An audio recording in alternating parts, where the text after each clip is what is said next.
இன்றைய நற்செய்தி வாசகம் லூக்கா எழுதிய நற்செய்தி 9ஆம் அதிகாரம் இறைவசனம் 28 36 முடிய.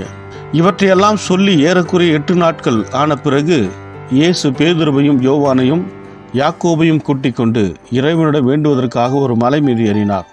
அவர் வேண்டிக் கொண்டிருந்த போது அவரது முகத்தோற்றம் மாறியது. அவருடைய ஆடையும் வெண்மையாய் மின்னியது. மோசே, எலியா என்னும் இருவர் அவரோடு பேசிக் கொண்டிருந்தனர்.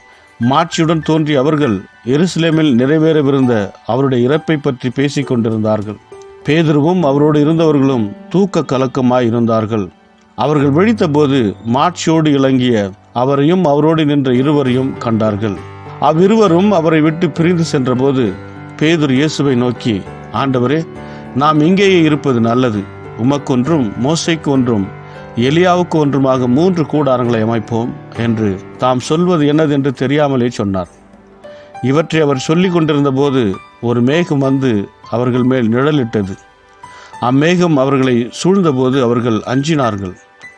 அந்த மேகத்தினின்று, இவரே என் மைந்தர், நான் தெரிந்து கொண்டவர் இவரே, இவருக்கு செவிசாயுங்கள் என்று ஒரு குரல் ஒலித்தது. அந்த குரல் கேட்டபொழுது இயேசு மட்டும் இருந்தார். தாங்கள் கண்டவற்றில் எதையும் அவர்கள் அந்நாட்களில் யாருக்கும் சொல்லாமல் அமைதி காத்தார்கள். இது கிறிஸ்து வழங்கும் நற்செய்தி. கிறிஸ்துவே உமக்கு புகழ். ಲೂಕ ಅಧ್ಯಾಯ 9 ವಚನ 28-36 ಯೇಸು ಈ ಸಂಗತಿಗಳನ್ನು ಹೇಳಿ ಸುಮಾರು 8 ದಿನಗಳಾದ ನಂತರ ಪೇತ್ರ, ಯಾಕೋಬ ಮತ್ತು ಯೋಹಾನರನ್ನು ಕರೆದುಕೊಂಡು ಪ್ರಾರ್ಥನೆ ಮಾಡುವುದಕ್ಕೆ ಬೆಟ್ಟದ ಮೇಲೆ ಹೋದನು. ಯೇಸು ಪ್ರಾರ್ಥಿಸುತ್ತಿದ್ದಾಗ ಆತನ ಮುಖವು ರೂಪಾಂತರವಾಯಿತು. ಆತನ ಬಟ್ಟೆಗಳು ಬೆಳ್ಳಗೆ ಹೊಳೆಯತೊಡಗಿದವು. ಆಗ 2 ಪ್ರವಾದಿಗಳು ಯೇಸುವಿನ ನಡುವೆ ಮಾತನಾಡುತ್ತಿದ್ದರು. ಅವರು ಮೋಶೆ ಮತ್ತು ಎಲಿಯ. ಅವರಿಬ್ಬರೂ ಸಹ ಪ್ರಕಾಶಮಾನವಾಗಿ ಹೊಳೆಯುತ್ತಿದ್ದರು.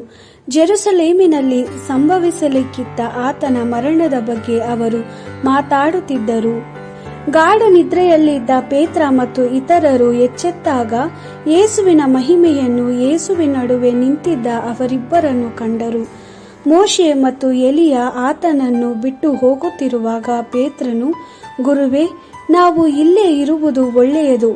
ಇಲ್ಲಿ ನಾವು 3 ಗೂಡಾರುಗಳನ್ನು ಹಾಕುತ್ತೇವೆ, ನಿನಗೊಂದು, ಮೋಶೆಗೊಂದು ಮತ್ತು ಎಲಿಯನಿಗೊಂದು ಎಂದು ಹೇಳಿದನು. ಪೇತ್ರನಿಗೆ ತಾನು ಏನು ಹೇಳುತ್ತಿದ್ದಾನೆಂದು ತಿಳಿಯಲಿಲ್ಲ. ಪೇತ್ರನು ಈ ಸಂಗತಿಗಳನ್ನು ಹೇಳುತ್ತಿದ್ದಾಗ ಮೋಡವು ಬಂದು ಅವರ ಸುತ್ತಲೂ ಆವರಿಸಿತು. ಆಗ ಪೇತ್ರ, ಯಾಕೋಬ ಮತ್ತು ಯೋಹಾನನಿಗೆ ಭಯವಾಯಿತು. ಮೋಡದೊಳಗಿಂದ, ಈತನು ನನ್ನ ಮಗನು, ನಾನು ಆರಿಸಿಕೊಂಡವನು ಇವನೇ, ಈತನಿಗೆ ವಿಧೇಯರಾಗಿರಿ ಎಂಬ ವಾಣಿ ಕೇಳಿಸಿತು. ಆ ವಾಣಿ ಆದ ಮೇಲೆ ಅವರು ಯೇಸುವನ್ನು ಮಾತ್ರ ಕಂಡರು. ಪೇತ್ರ, ಯಾಕೋಬ, ಯೋಹಾನರು ತಾವು ಕಂಡ ಈ ಸಂಗತಿಗಳಲ್ಲಿ ಒಂದನ್ನಾದರೂ ಆ ದಿವಸಗಳಲ್ಲಿ ಯಾರಿಗೂ ತಿಳಿಸದೆ ಮೌನವಾಗಿದ್ದರು. ದೇವರ ವಾಕ್ಯವಿದು. ದೇವರಿಗೆ ಕೃತಜ್ಞತೆ ಸಲ್ಲಲಿ. Gospel according to Luke chapter 9 verse 28-36. About 8 days after Jesus had said all this, he took Peter, John and James and went up on the mountain to pray. And as he was praying, his face was changed and his clothes became dazzling white. 2 men, Moses and Elijah, were talking with Jesus. They appeared in heavenly glory and were telling him about his departure that was about to take place in Jerusalem. Peter and his companions had fallen asleep, but they awoke suddenly and saw Jesus' glory and the 2 men standing with him. As Moses and Elijah were about to leave, Peter said to him, Master, how fortunate that we are here. Let us make 3 tents, one for you, one for Moses, and one for Elijah. For Peter did not know what he was saying, and no sooner had he spoken that a cloud appeared and covered them, and the disciples were afraid as they entered the cloud. Then a voice spoke from the cloud, This is my son, my chosen one. Listen to him. And after the voice had spoken, Jesus was there alone. The disciples kept this to themselves and did not at that time tell anyone of anything they had seen.